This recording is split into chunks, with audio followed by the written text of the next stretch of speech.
वह आदमी सिर्फ गलती से परीक्षण पत्थर को छू गया, लेकिन आश्चर्यजनक रूप से उस पर 1000 का अंक दिखाई दिया। वहां मौजूद सभी लोग हैरान रह गए। आखिर कोई व्यक्ति 1000 पाउंड की शक्ति कैसे रख सकता है, जबकि यह तो उसकी पूरी ताकत भी नहीं थी। अगर वह अपनी पूरी शक्ति से प्रहार करता तो 5000 पाउंड तक का भयानक बल उत्पन्न कर सकता था। उसके पिता ने मृत्युशैया पर उसे बार बार चेतावनी दी थी कि जब तक वह दिव्य ड्रैगन पाम्स की अंतिम चाल में पारंगत न हो जाए, तब तक वह अपनी असली ताकत किसी को न दिखाए और किसी से लड़ाई न करे, क्योंकि एक बार वह इसे सीख लेगा तो संसार में अजेय हो जाएगा। 10 साल पहले उसके पिता एक प्रसिद्ध मार्शल आर्ट्स गुरु थे, लेकिन उन्हें जहर देकर धोखा दिया गया। वे उसे लेकर दूर स्थान पर भाग गए और यह जानते हुए कि उनके पास अधिक समय नहीं है, उन्होंने टोनी को दिव्य ड्रैगन पाम्स की 8 विधाएं सिखाईं। फिर पीछा कर रहे दुश्मनों को रोकने के लिए स्वयं रुक गए ताकि वह भाग सके। वह पूरी ताकत से दौड़ा, लेकिन मात्र 500 मीटर बाद ही 2 एजेंटों ने उसे घेर लिया। तभी एक लड़की आई, उसने उसे बचाया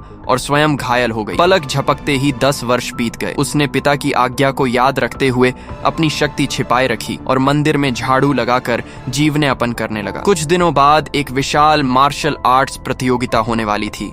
जिस लड़की ने उसे बचाया था, उसके परिवार की वर्षों से प्रतियोगिताओं में लगातार हार हो रही थी, और यदि इस बार भी हारते तो उन्हें मार्शल आर्ट्स कबीले से निष्कासित कर दिया जाता। यह जानकर वह क्रोधित हो उठा और गुस्से में फिर से परीक्षण पत्थर पर प्रहार किया, जिस पर फिर 1000 अंक दिखाई दिए। पर किसी ने विश्वास नहीं किया कि एक साधारण झाड़ू लगाने वाला इतनी शक्ति रख सकता है, क्योंकि कबीले का प्रमुख भी अपने स्वर्णिम काल में केवल 900 तक ही पहुंचा था। उसे पिता की चेतावनी याद आई और उसने बात बदल दी कि शायद पत्थर पुराना और खराब है, इसलिए संख्या गलत दिखी। सभी फिर निराश हो गए और लड़की ने अपनी अंतिम आशा अपने बड़े भाई पर लगा दी, जो एकांत में साधना कर रहा था। प्रतियोगिता का दिन आ गया और दुश्मन के उस्तादों ने लड़की के परिवार के सभी योद्धाओं को आसानी से हरा दिया। जब लड़की को तलवार से मारने ही वाले थे, तभी उसका साधना कर रहा बड़ा भाई प्रकट हुआ और सबकी आंखों में आशा जाग उठी। लेकिन सब स्तब्ध रह गए जब वह अखाड़े में पहुंचते ही दुश्मनों के सामने घुटनों के बल बैठ गया और कबीले के ग्रंथ और सदस्यों की सूची उन्हें सौंप दी। तब लड़की को समझ आया